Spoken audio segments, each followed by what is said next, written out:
repeat, you can't see shit cause you have closed your eyes. You say you'll listen, but you're missing what it's all about. Rise up now, if you never fall. G'day guys, welcome back to my channel. I don't even know where to start with this one. I haven't planned this episode at all. I haven't got anything written down. I'm kind of just going to shoot from the hip a bit here because it's a bit of a rant, and it's just again to do with this fear conditioning that seems to be taking a hold of that seems to have taken hold of our nation. You know, I walk down the street and I see people trying their best to stay more than 1.5 meters away from each other. You know, for the most part, there are some who don't, but I mean, like, you know, still, it's happening. And even online, like, you cannot, it's almost impossible to have a conversation with anybody about the current situation, about the restrictions, about the politics of you know, the mandated nature of the vaccine, and you know, it doesn't matter. It doesn't matter what aspect of this situation that you want to talk about now. If the person you are talking to even disagrees with you slightly, then it very quickly descends into personal attacks, into snarkiness, into this fear-driven, shadow-projective. Oh, it's insane. Like, there is no mature discourse anymore. It's I'm right, you're wrong, and shut the fuck up. Like, I don't understand. I don't understand what happened. What happened to us? What happened to you? Like, where did your power go? Where did your freedom go? Are you not a powerful being? Are you not a free being? Like, do you not have a mind of your own? Or are you so okay with allowing all of this fear and all this fear-mongering to just control your everyday life, to control every decision you make? All of a sudden you can't, you know, just be like, oh, let's go down to the pub and, like, you know, hang out with some friends because you're afraid of whether or not too many of you are going to meet up, you know, whether or not you're going to be let in because of vaccine passport or vaccine cards or whatever it is. You know, this whole idea of the government like, you know, the Premier and the Prime Minister encouraging us to vacation this year in Melbourne. So go on holiday, definition of holiday being go somewhere other than where you live. Vacation or holiday in the place where you live. Like, for no other reason than to try and rebuild an economy that has been destroyed by the single longest lockdown globally. Economists have come forward and said that, like, and have talked extensively about the damage to the economy that the lockdown has had.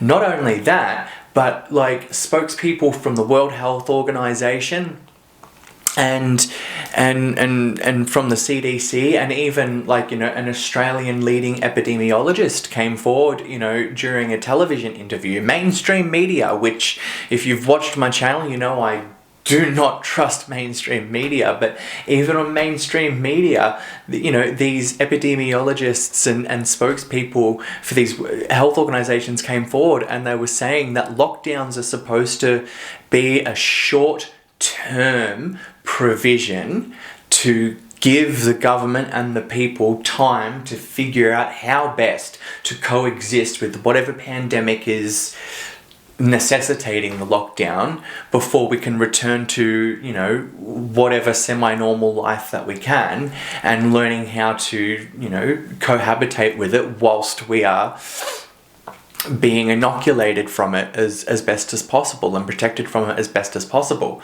Because the longer we're in lockdown, the longer the damage done to people's mental health, which, you know, those figures are conveniently not discussed. It's almost like, you know, we hear, like, I see it every day, stories online, like, you know, in groups where, like, you know, another person posts saying, like, you know, a friend of mine, you know, killed himself today, or killed herself last night, took her own life, you know, took this life, or I'm feeling suicidal. Like, all of these people just, like, daily, much more than I have ever seen online before. And, like, we know that the rate of suicides have increased since lockdown. And we also know that suicide is one of the top 10 leading causes of death globally. And yet we don't want to talk it's like the figures with regard to the rise of suicides in response to the lockdown are figures that aren't worth looking into, or B, have been looked into and suppressed. Could be one or the other, but it's got to be one or the other. Either we're ignoring it, or we're aware of it and not telling anyone. Both of which are really concerning. The fear that people are in right now, it really actually genuinely breaks my heart. Like, we were not born of this earth. We were not put in this life to live in fear. We were put in this life to create, to build, to live in freedom. We were put in this life, whether you want to believe it from a spiritual perspective or a purely scientific, atheistic, evolutionary process perspective, doesn't matter how you want to think about it. Fact of the matter is that we still are born of this earth, therefore this earth being our true and natural inheritance. And we're now even being held hostage in our own states if we haven't been, you know, vaccinated. Like, liberty is just as important in peacetime as it is in times of crisis. And to have liberty taken away from us, like, this is what I want to keep coming back to, is that I don't want to fight the little issues about, like, that's besides the point. You know, it's a health procedure, a medical procedure, an inoculation against some sort of, you know, virus, pandemic, whatever. That's fine. It's the mandating of it. Especially when government workers and those working in the courts are the only people in the country exempt from the mandate. They are not mandated to, and you can look that up on legalaid.org.com.au. Vaccine is mandatory for everybody except government workers and those working in the court systems. But we don't want to talk about that either. We just want to, you know, tell people, oh, if you don't get the jab, then you're a douche, then you're an idiot. You know, just get the jab. Who gives a shit? I probably would have gotten the jab months ago if I wasn't told that I had to get it. Otherwise, I was going to be held hostage in my own frickin' state, not allowed to leave, not allowed to work, kicked out of shops because I couldn't produce any proof of vaccination. Meanwhile, government workers legally allowed to not be mandated and continue to work and live about their lives in the nation without being vaccinated if they so choose. Hypocrisy at its best, and democracy. I can't even say democracy at its worst. Like, if you think that Australia is still a democratic nation, you are kidding yourselves. This is a full-blown totalitarian regime now. Full-blown oligarchy.